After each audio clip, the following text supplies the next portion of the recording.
le hemos reconocido y proclamado como Señor, como nuestro Salvador una vez más,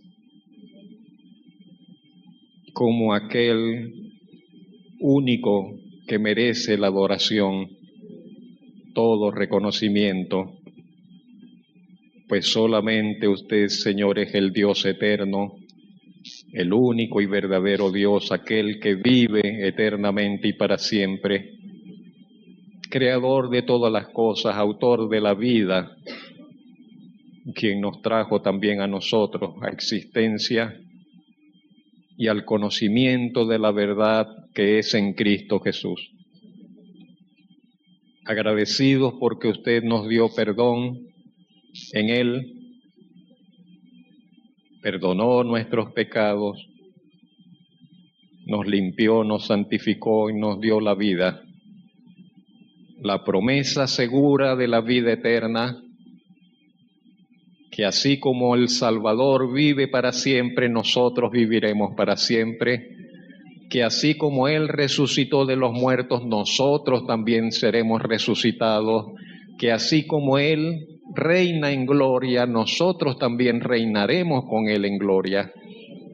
Y cosas que no imaginamos, pero que son infinitamente superiores y mejores a las que hemos visto, nos esperan con usted, Señor. Y le damos la alabanza y le damos las gracias por ello.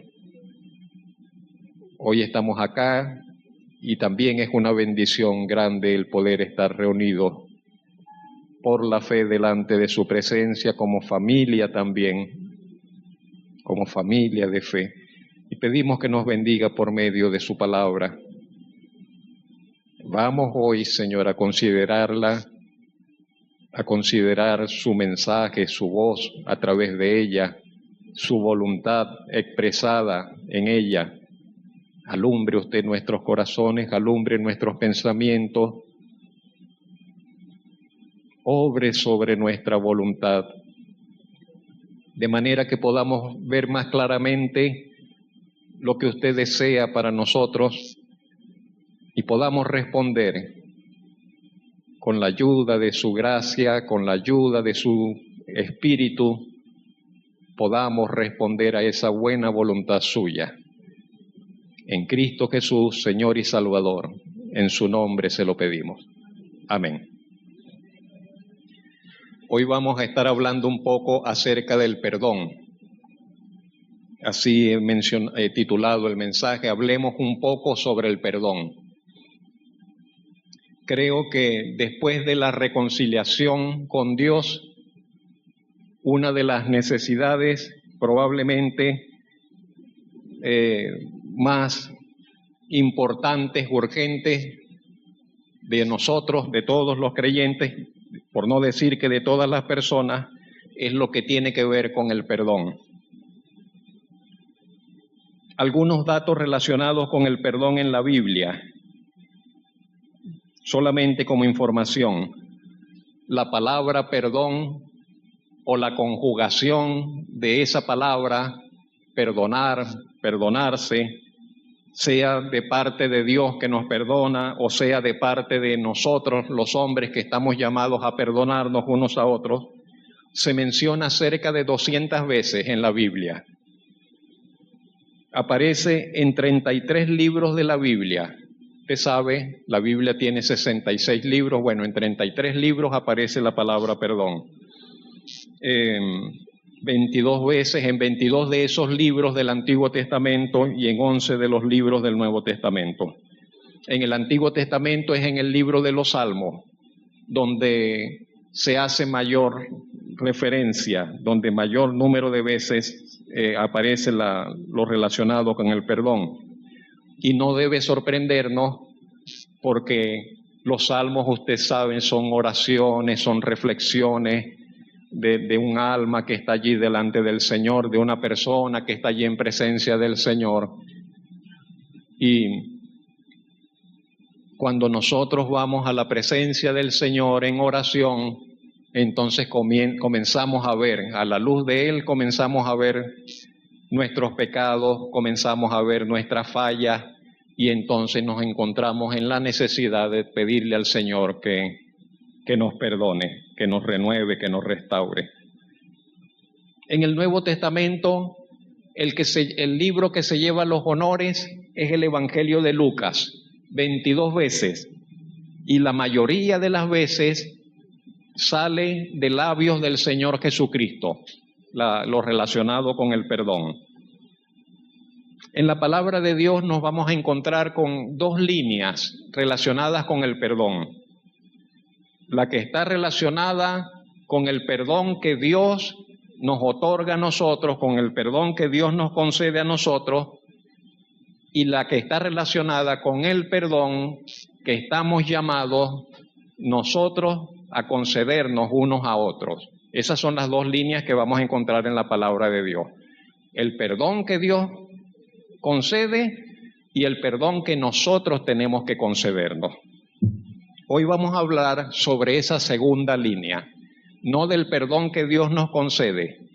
Hoy vamos a hablar del perdón que debemos concedernos unos a otros, que estamos llamados a concedernos unos a otros. En primer lugar, diremos que el perdón es una necesidad universal. Podemos afirmar que el perdón es una necesidad de todos, absolutamente de todos. No hay ninguno de nosotros que no se haya visto en la necesidad de perdonar en el pasado o actualmente, o que no se verá en la necesidad de perdonar en el mañana. Todos nosotros nos vamos a encontrar en la necesidad, o nos hemos encontrado ante la necesidad de perdonar. Y quizás hoy estamos batallando, quizás muchos de nosotros hoy estamos batallando con el hecho de perdonar o no perdonar a alguien. Y quizás mañana nos encontremos ante esa decisión, ¿lo perdono o no lo perdono? O con la lucha, me cuesta perdonar lo que me hizo. Pero es una necesidad universal, porque todos hemos sufrido en nuestro vivir por las acciones, por las decisiones de otros, por las acciones y decisiones de otros. Muchísimas veces esas acciones son de personas cercanas a nosotros, muy cercanas a nosotros.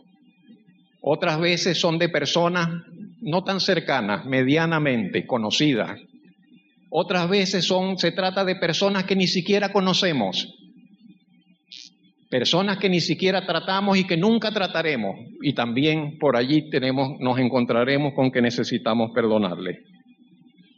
Bien sea porque nos defraudaron, porque nos lastimaron, porque nos quitaron algo que era valioso para nosotros, para nuestra vida, porque nos hicieron daño o porque sentimos que nos hicieron daño. Y es allí cuando sale a flote, sale a relucir la necesidad del perdón en el escenario, en la experiencia de nuestra vida. Quiero decirle que es importante que consideremos que no se trata solamente de una obligación cristiana. No lo vea usted el perdón como una obligación cristiana, como de una necesidad. Más que una obligación, es una necesidad. Una necesidad que influye sobre nuestro corazón, sobre la condición de nuestro corazón y sobre nuestra relación con Dios. Necesitamos perdonar, y eso tiene que ver con nosotros, con la condición de nuestro corazón, y influye en nuestra relación con Dios. Consideremos las siguientes palabras del Señor Jesucristo en Mateo 6, del 12 al 15. El Señor Jesucristo dijo: si perdonáis a los hombres sus ofensas, os perdonará también a vosotros vuestro Padre Celestial. Mas si no perdonáis a los hombres sus ofensas, tampoco vuestro Padre os perdonará vuestras ofensas. Y en estas palabras del Señor vemos que de una u otra manera el perdón influye en nuestra relación con Dios. Sea como sea que veamos estas palabras y que consideremos lo que está implicado allí, vemos que el perdón influye, tiene influencia en nuestra relación para con Dios. El perdón que nos concedamos unos a otros. Y así lo expresó el Señor por esas palabras. Y repito, todos y cada uno de nosotros nos hemos encontrado ante esa necesidad de perdonar. Ninguno de nosotros está exento de encontrarse ante ella, ante esa decisión. Y podemos decir, dicho sea de paso, que esa es la voluntad de Dios. ¿Es la voluntad de Dios que perdonemos? Sí, es la voluntad de Dios que perdonemos. Es la voluntad de Dios que perdonemos. En segundo lugar, ¿hasta cuándo y hasta dónde perdonar? ¿Hasta cuándo y hasta dónde perdonar? Una de las cosas que puede causarnos inquietud es que se aprovechen de nosotros. Estoy llamado a perdonar y si se aprovechan de mí, que de alguna manera abusen de nosotros, de nuestra disposición a perdonar. Y tal vez quisiéramos saber hasta dónde tengo que llegar con esto del perdón, hasta dónde, a qué límite colocar, hasta cuándo perdonar. En una oportunidad el Señor Jesucristo estaba enseñando sobre este tema y usted sabe, Pedro hizo la inolvidable pregunta: Señor, ¿hasta cuándo? ¿Cuántas veces perdonaré a mi hermano que peque contra mí? ¿Hasta 7? ¿Hasta 7? Y parece una cantidad generosa. Pedro dice, Señor, lo puedo perdonar una y otra vez, y otra vez, y otra vez, y otra vez, y otra vez, y 7. Es bastante. ¿Hasta 7 te parece, Señor? Y usted sabe la respuesta del Señor sorprendería a Pedro. Pedro le dijo, no te digo hasta 7, sino aún hasta 70 veces 7. Lo cual nos enseña que el perdón que el Señor espera que nosotros concedamos no tiene límite. El perdón que el Señor espera que nos concedamos unos a otros no debe tener límites. No debemos llevar cuentas. No debemos llevar cuentas de cuántas veces lo concedemos. Estamos llamados a perdonar las veces que sea necesario. Y yo repito, parece muy hermoso, pero es inquietante. Es inquietante. Y vuelve a surgir la pregunta, ¿y si abusan de nosotros por causa de esto? Si nos toman por bobos, si nos toman por tontos y nos faltan el respeto por causa de esto. Hay un par de aspectos que tenemos que considerar aquí. Y lo primero es que el Señor le está diciendo a Pedro que su disposición a perdonar no debe tener límite. Número 1, que la disposición a perdonar no debe tener límite. Eso se deja ver con claridad en esas palabras, hasta 70 veces 7, y no se trata de una cuenta matemática, sino es que todas las veces que sea necesario, o sea, todas las veces que fuese necesario. Lo segundo es que las condiciones de trato y de relación no necesariamente deben permanecer siendo igual. ¿Con qué relacionamos el perdón? El perdón tiene que ver, entre otras cosas, también con lo que sentimos en nuestro corazón para con esa persona. ¿Qué se produce en nosotros cuando alguien nos falta? ¿Qué se produce dentro de nosotros cuando alguien nos estafa para con esa persona? ¿Qué se produce, qué se levanta en nuestro corazón cuando alguien nos falta el respeto? ¿Qué se levanta en nosotros cuando alguien vulnera uno de nuestros derechos y nos violenta de alguna manera, nos roba de alguna manera, nos perjudica de alguna manera? ¿Qué se levanta en nuestro corazón? Todos lo sabemos. ¿Ah?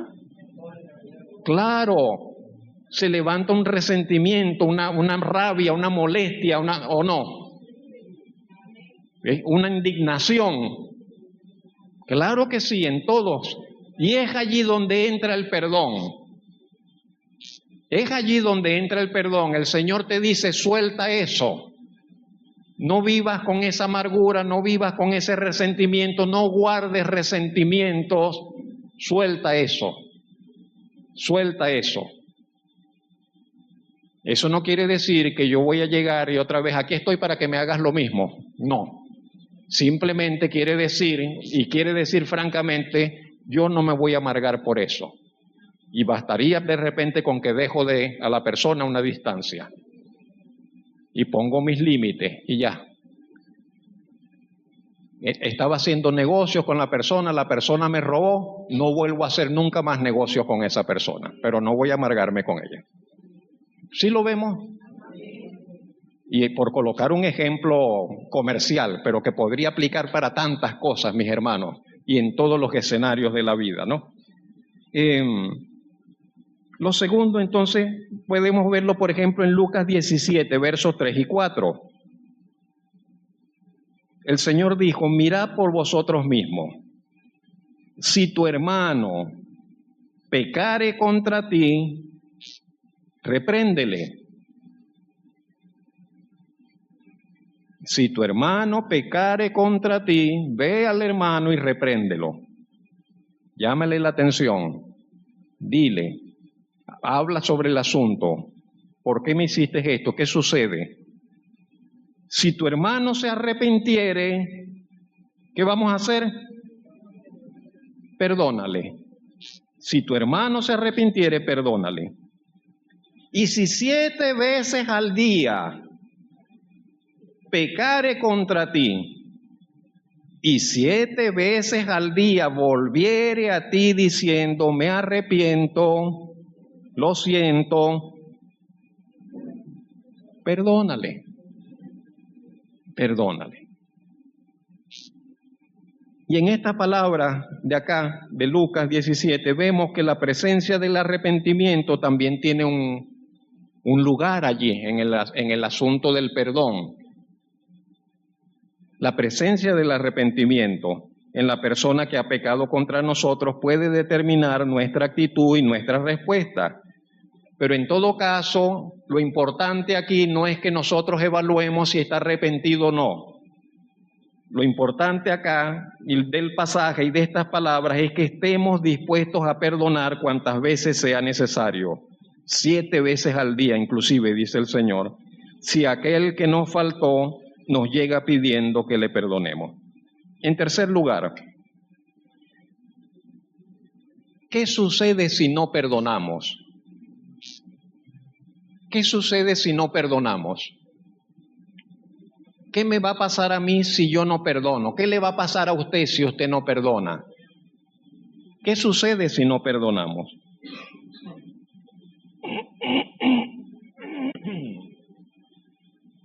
Como hijos de un Dios de amor, como hijos de un Dios de amor, que perdonó todos nuestros pecados al precio de la entrega de su Hijo, estamos llamados a vivir en amor. Como hijos de un Dios de amor que perdonó todos nuestros pecados al precio de la entrega de su Hijo, estamos llamados nosotros también a vivir en amor. Y ese vivir en amor contempla, mis hermanos, que nos perdonemos. que perdonemos a todo aquel que nos ha faltado, ya sea dentro de la iglesia o ya sea fuera de la iglesia. Como hijos de un Dios de amor que nos ha amado, estamos llamados a vivir en amor y a perdonar a todo aquel que nos ha faltado, afuera, en el mundo o acá dentro de la iglesia. Veamos las palabras de Pablo a la comunidad de Éfeso. Pablo les dice: sed benignos unos con otros, misericordiosos, perdonándoos unos a otros, como Dios también os perdonó a vosotros en Cristo. Estamos llamados a un vivir en bondad, caracterizado por la bondad. Cuando dice sed benignos, estamos llamados a un vivir caracterizado por la bondad, por la misericordia. Dice sed misericordioso. En otro momento tomaremos todas esas palabras y habrá que ver cómo hacemos para ser benignos en nuestro vivir, cómo hacemos para manifestar misericordia en nuestro vivir. Pero hoy estamos en la frase que sigue: perdonándoos unos a otros. Y dice Pablo, ese perdón tiene como referencia el perdón que Dios nos concedió a nosotros en Cristo. ¿Ve? Teniendo presente que ese perdón nace de lo que hemos recibido de parte de Dios mismo. Pero el punto decía, ¿y si yo no perdono? Si me niego a perdonar, si digo que no puedo perdonar, porque a veces decimos eso, no, es que no puedo perdonar lo que me hizo, lo cual no es cierto, pero así nos sentimos. Ese es el sentir del corazón.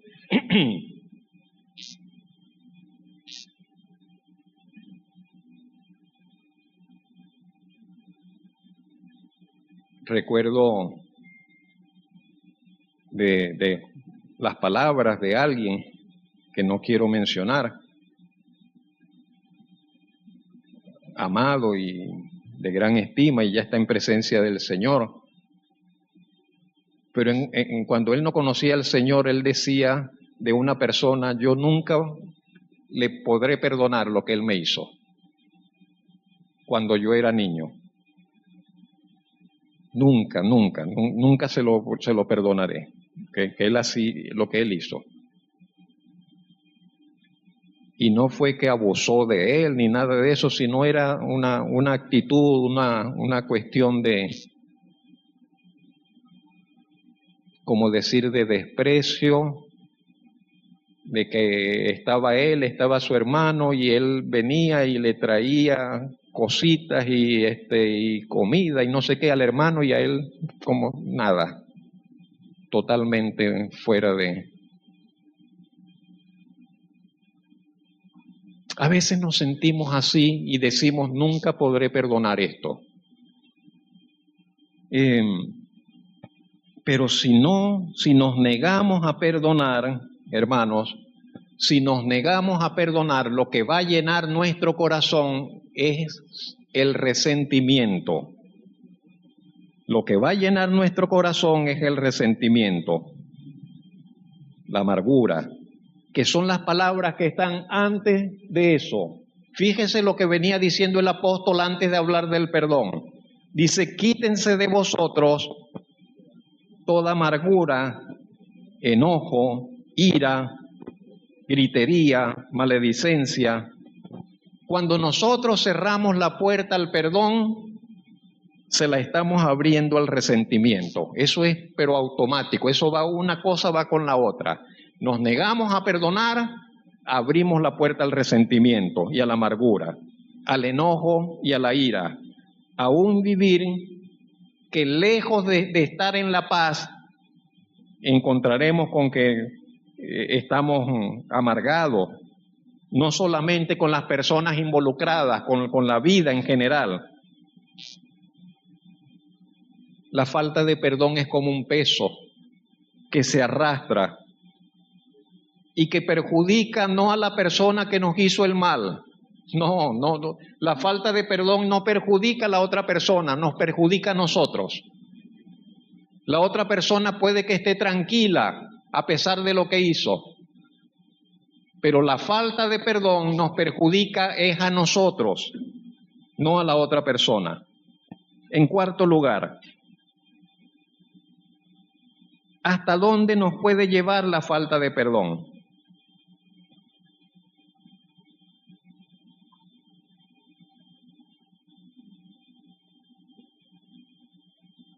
El Señor tiene una buena voluntad para con nosotros. Él sabe, conoce, nos ha aceptado en Cristo, aun que no somos perfectos, aun cuando no somos perfectos, y fallamos y fallaremos, hasta el fin de nuestros días fallaremos, pero Él nos aceptó completamente, perfectamente en Cristo. Y Él sabe que lejos de ser perfectos, fallamos muchas veces, que nos podemos incomodar unos a otros, que nos podemos herir unos a otros, que nos podemos faltar unos a otros, y aún profundamente herirnos unos a otros, pecar con unos contra otros profundamente, pero aún así, esa bendita voluntad de Dios, esa sabia voluntad de Dios, esa trascendente voluntad de Dios, contempla que nos perdonemos. Y así lo expresan las siguientes palabras de Colosenses 3:13. Dice, soportándoos unos a otros. Y ese soportarse implica cierta tensión a veces en la relación. Tengo que soportarlo, tengo que aguantarlo. ¿Sí lo vemos? Soportándoos unos a otros, perdonándoos unos a otros, si alguno tuviere queja contra otro, de la manera que Cristo os perdonó, así también hacedlo vosotros. El reconocimiento de quejas que no son inventadas, que no son imaginarias, que son quejas reales, que son quejas con motivos valederos, legítimos, pero por encima de ello, el perdón. Estamos llamados a perdonar. ¿Ve? Y el modelo e incentivo para el perdón es que el perdón mismo que el Señor nos concedió. Dice, de la manera que Cristo os perdonó. ¿Cómo nos perdonó el Señor? ¿Cómo nos perdonó? ¿Cómo te perdonó el Señor? Y entonces podemos decir completamente, totalmente, agarró, como dice la Biblia, mis pecados y es como si los hubiera echado en lo profundo de la mar y nunca más se acordó de ellos. De la manera que el Señor nos perdonó, entonces dice, de esa misma manera, entonces perdonémonos unos a otros, de manera similar. Pero la negativa a perdonar, hermanos, es la causa de muchos males. Muchos males que comienzan en el corazón, en el mismo corazón de la persona que no perdona, pero que no se quedan con nosotros. Afectamos a los otros, se transmiten a las demás personas. Consideremos lo siguiente, por ejemplo, la falta de perdón se convierte en resentimientos que se transmiten de generación en generación. Parémonos en ese punto. La falta de perdón puede llegar hasta esto. Resentimientos, mire, y la tierra está llena de casos de eso. De pleitos generacionales, de familias que son enemigas, que se hicieron pueblos enemigos, naciones enemigas, y aún hasta en la palabra de Dios nosotros encontramos allí por esto, por resentimiento. El Señor le dirá a la descendencia de Esaú, allá en Agdías, siempre le guardaste rencor a tu hermano, siempre le tuviste rencor a tu hermano. Los resentimientos obran de esta forma, y no quedó en una sola, sino que se van allí, ¿no? Y se pasan Pero la falta de perdón también está reflejada en la cantidad de divorcios. La gente no llegaría a divorciarse si se perdonara el uno al otro. ¿Sabe? Muchísimos, no voy a decir que todos, pero muchísimos divorcios no hubiesen tenido lugar si hubiese estado presente el perdón. Y muchísimos matrimonios serían satisfactorios, felices, y los esposos vivirían felices si se perdonasen. Porque también la realidad es que muchas parejas no se divorcian, pero están amargados el uno con el otro. El esposo con la esposa y la esposa con el esposo. Están resentidos y no se han perdonado.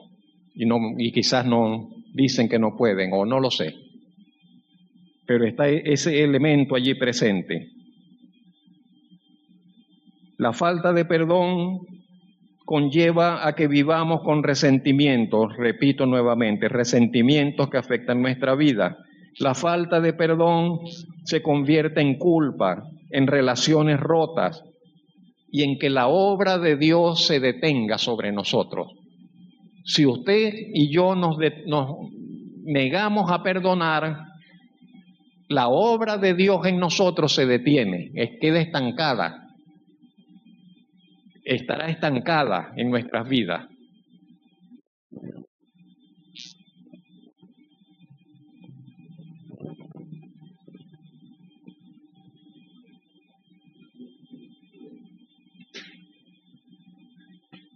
Nereida, tenemos las imágenes.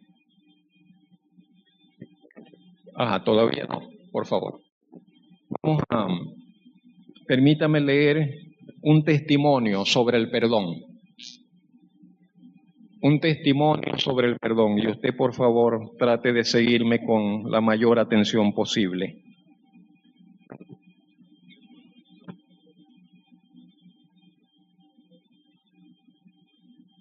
Vamos a ubicarnos allí en un mapa. La zona está ya cerca de China, es Vietnam. Esa zona se hizo muy famosa entre los 50, 60 y 70 por la terrible guerra de Vietnam. Allá se ve que dice China, Vietnam del Norte, Vietnam del Sur, por allá está Tailandia, Camboya. Una guerra que duró muchos años y en la cual se involucraron distintas naciones, y los Estados Unidos, y la Unión Soviética, y una guerra muy cruel, sumamente sangrienta. La capital de Vietnam del Sur, quizás no lo aprecie, está allí ese puntico negro, es Saigón.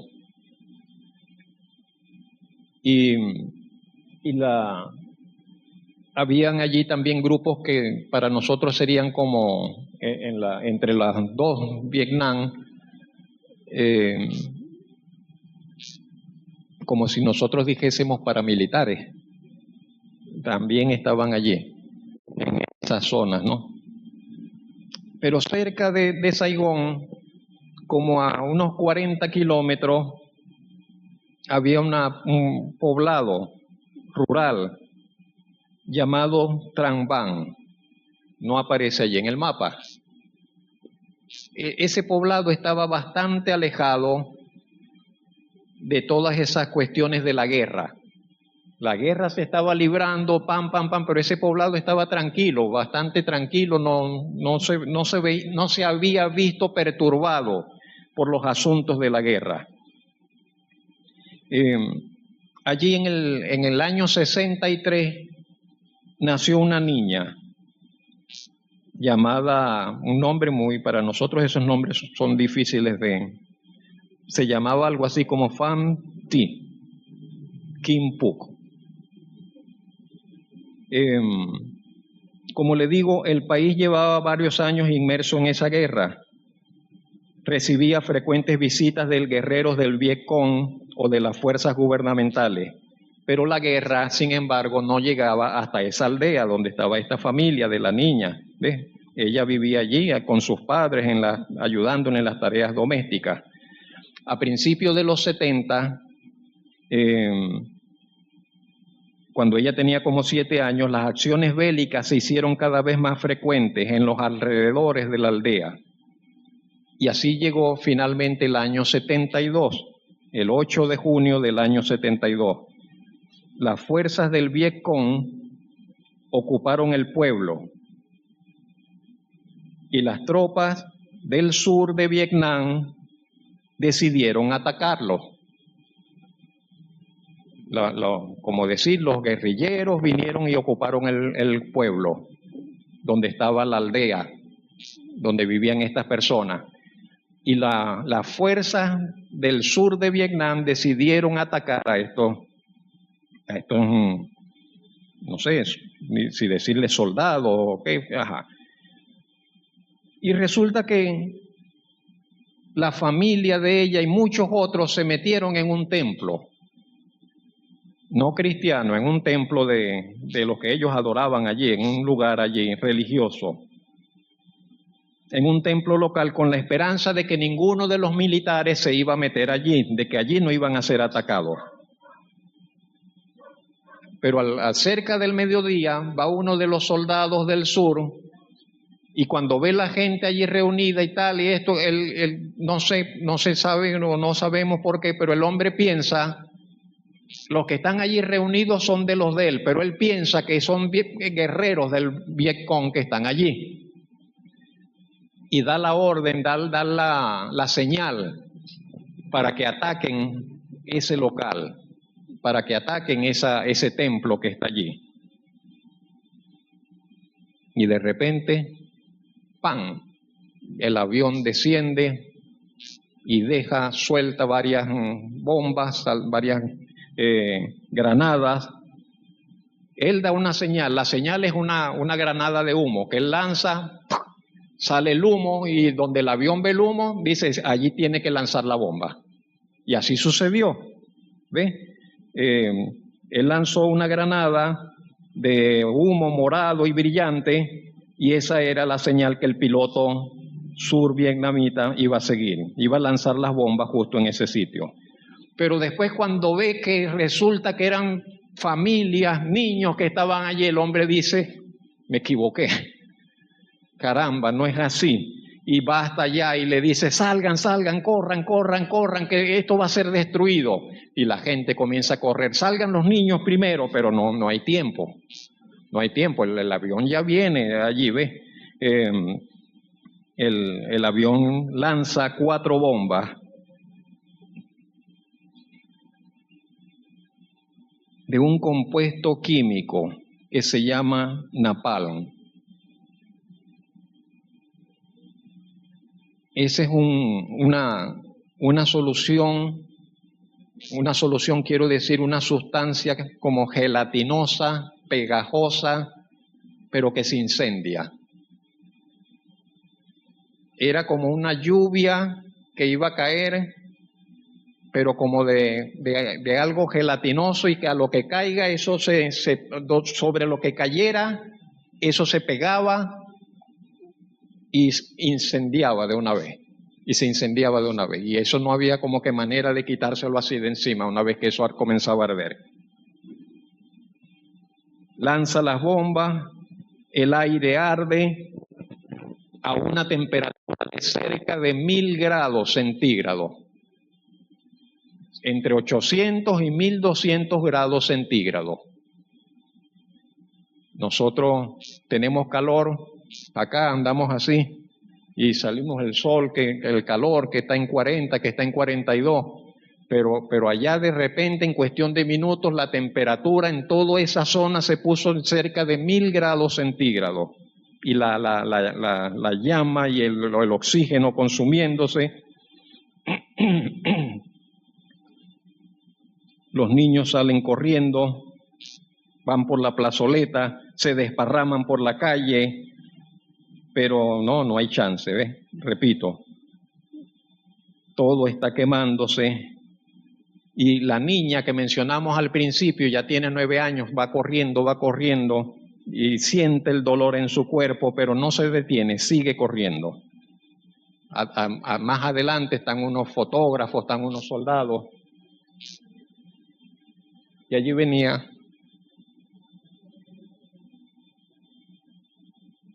desnudita porque el napal y todo eso le consumió todo el vestido y todo ello. Después que ella sería conocida como la niña de Napal.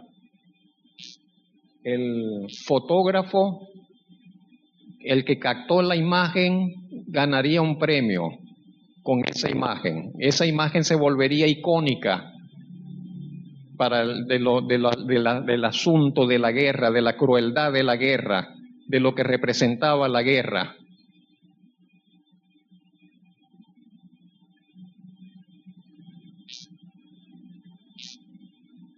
La siguiente imagen.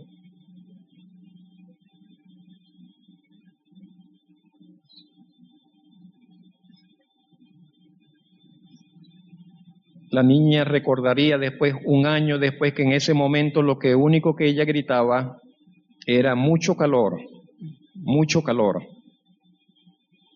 Uno de los periodistas alarga la mano y le da agua para que beba, y después se le ocurre derramar agua sobre ella. Pero resulta que al derramar el agua sobre ella las cosas empeoraron, porque el oxígeno del agua reaccionó con los restos de napal que estaban en su cuerpo y volvió a quemarse. La socorren tratando de llevarla al hospital. Los médicos dicen que la pequeña no va a sobrevivir.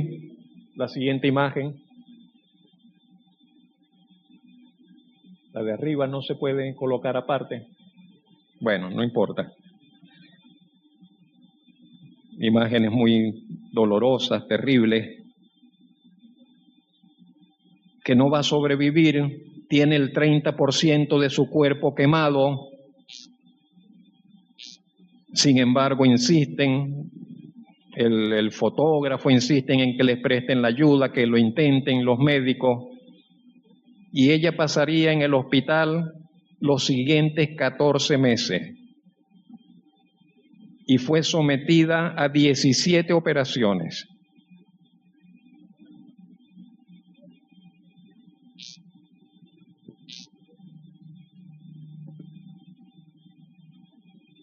Muchos años más tarde, ella diría, hubiese preferido morir junto con mis padres, con mi familia, aquel día.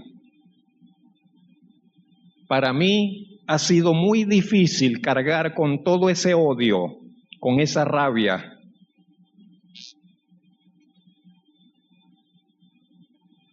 Se trataba de una niña de solo 9 años que sufrió quemaduras tan graves que requirieron múltiples cirugías, que le dejaron secuelas de por vida.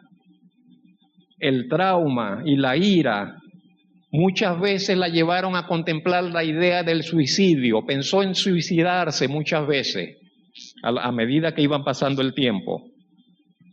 Y tras años de lidiar con esto, con el resentimiento, con la rabia, con la ira, con pensamientos suicidas, sin embargo, decide seguir adelante, proseguir con sus estudios, eligió estudiar medicina y mientras tanto trataba, sin embargo, de buscarle un sentido más profundo a su vida y comenzó a estudiar diferentes religiones. En 1982, 10 años después de las quemaduras, 10 años después del bombardeo, teniendo 19 años de edad, estaba cursando el segundo año de la universidad. En la biblioteca de Saigón, de la Universidad de Saigón, se encontró con un Nuevo Testamento. Lo agarró, se sentó, comenzó a hojear las páginas y se detuvo en la frase del Señor que está en el Evangelio de Juan: yo soy el camino y la verdad y la vida. Nadie va al Padre sino por mí.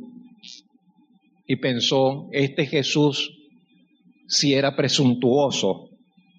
Hay miles de caminos para llegar a Dios, todo el mundo lo sabe. Y cerró el libro.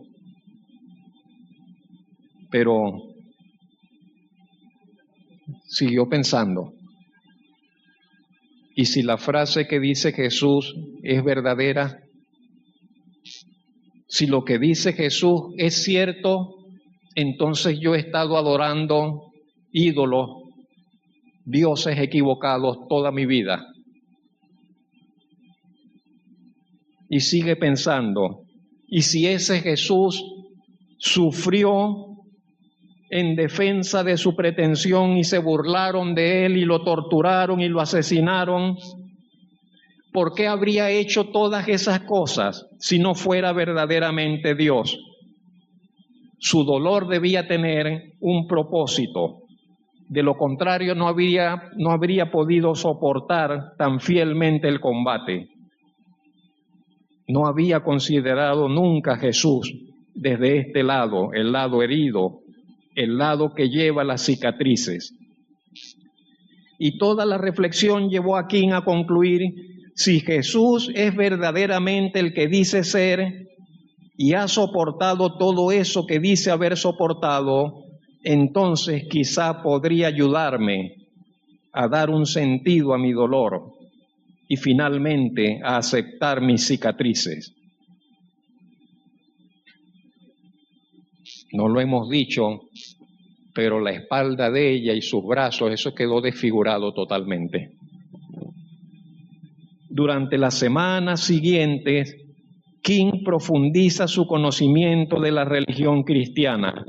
Habla con otras personas y descubre poco a poco que la fe nace de escuchar la palabra de Dios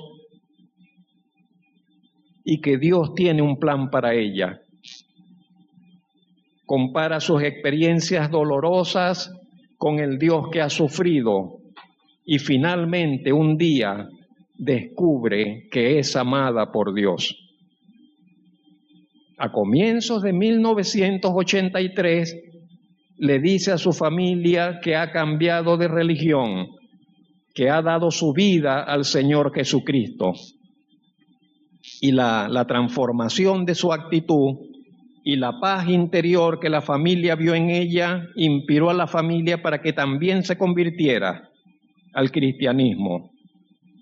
Y esto fue clave para que pudiese encontrar, dice ella, la fuerza necesaria para perdonar a aquellos que le habían causado tanto sufrimiento y dolor. Su fe le permitió dejar atrás el odio y pedir a Dios la capacidad de perdonar incluso a quienes lanzaron las bombas. En 1996, durante el evento del Día de los Veteranos en Estados Unidos, ¿puedes colocar la otra imagen? Perdonó públicamente a los involucrados en el ataque, incluyendo a uno de los veteranos responsables.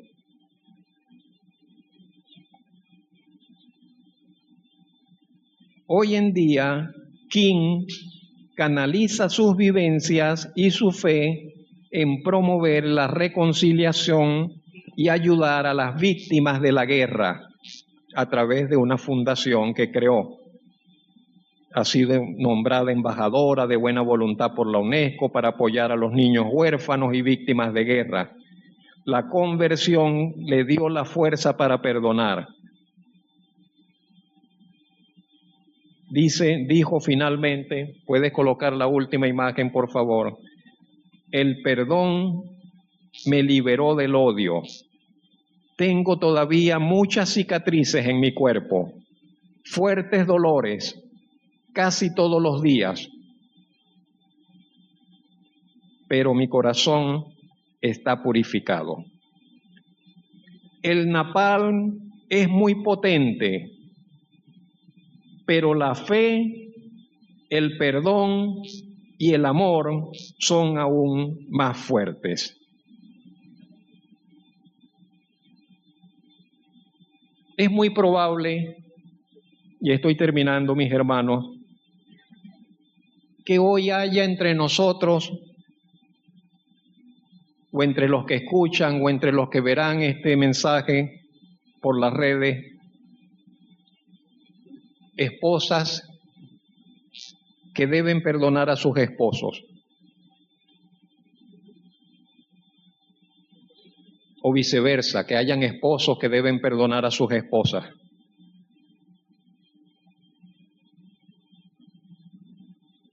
Quizás hay entre nosotros hombres o mujeres que deben perdonar a aquellos con quienes estuvieron casados. A veces, muchas veces, las estadísticas dicen que la mayoría de las veces las personas se divorcian y siguen cargando con resentimientos por años para con aquellos con los cuales estuvieron casados. Quizás hay acá hijos que necesitan perdonar a sus padres, están resentidos con sus padres o con algún otro familiar. Los estudios, las estadísticas también arrojan tristemente que muchísimas veces los abusos suceden de personas cercanas al núcleo familiar.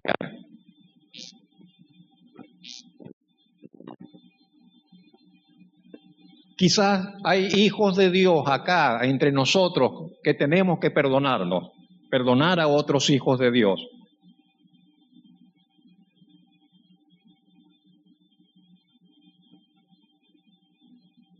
Sabe que hay personas que necesitan perdonar incluso a otros que ya fallecieron, y la persona falleció y todavía está eso allí en el corazón, el resentimiento allí porque no lo ha perdonado,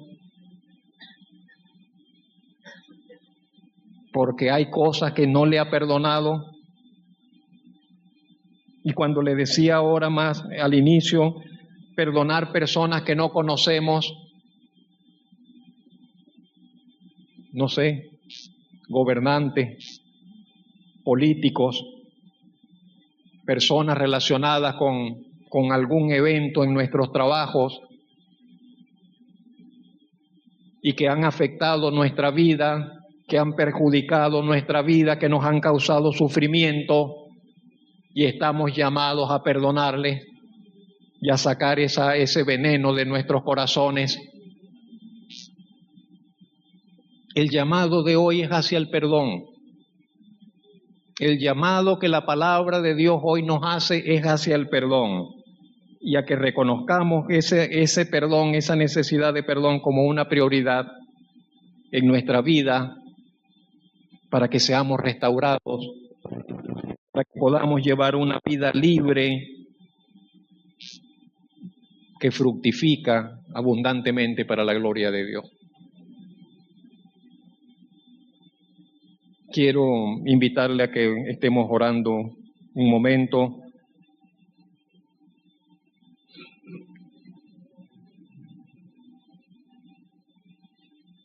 Y que usted considere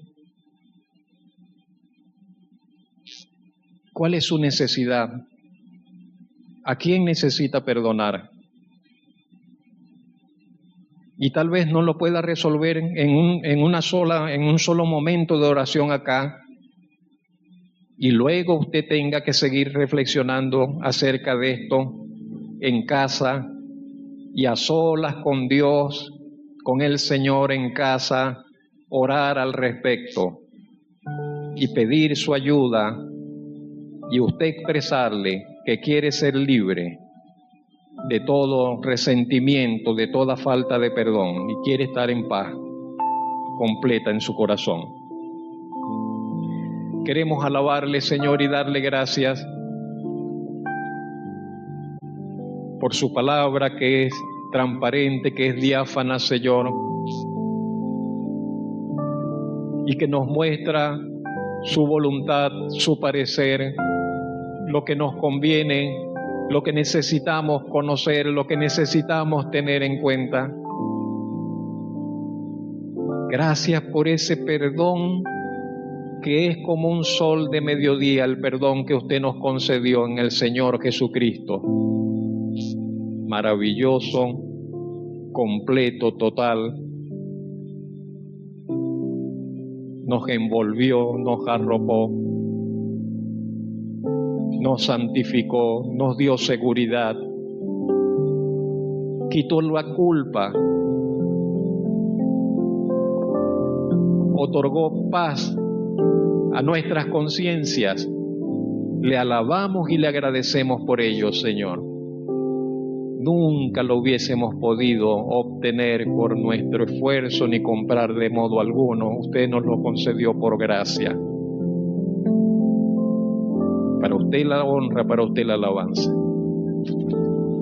Pero hoy hemos hablado acerca de la necesidad de que nos perdonemos nosotros unos a otros, de que podamos perdonar a otros.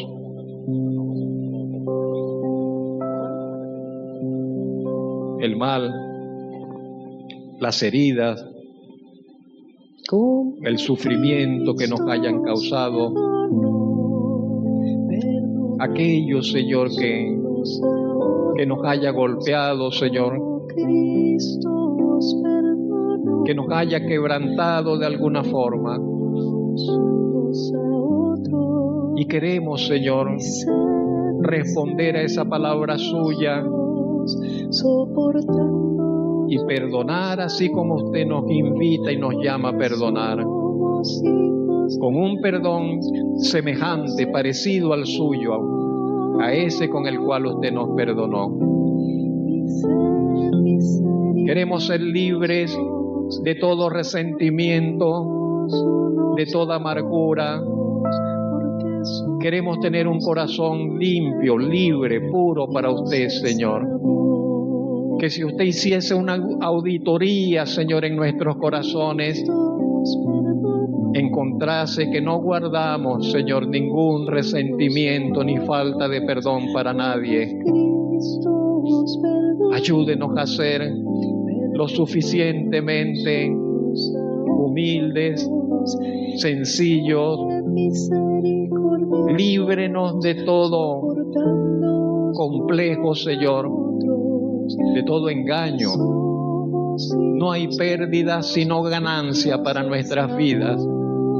Ganancia, Señor, al acercarnos, al reconocer y al soltar, Señor, al soltar todo peso, toda amargura, toda herida, y a pasar la página, a estar dispuestos a pasar la página y cerrar el libro, a dar por cancelada la cuenta y a encontrar y a tomar y a vivir en la paz suya, Señor.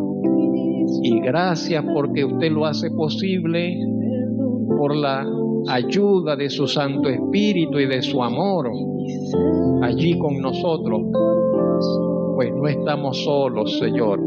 Usted está con nosotros y en nosotros. Bendito sea su nombre, Señor. Bendito y alabado sea su nombre, Señor. Renuévenos en ese amor suyo, renuévenos en esa paz suya. Denos corazones sanos, Señor, sanos, limpios y libres, Señor, de todas estas cosas. En Cristo Jesús, hoy se lo rogamos. Amén y amén.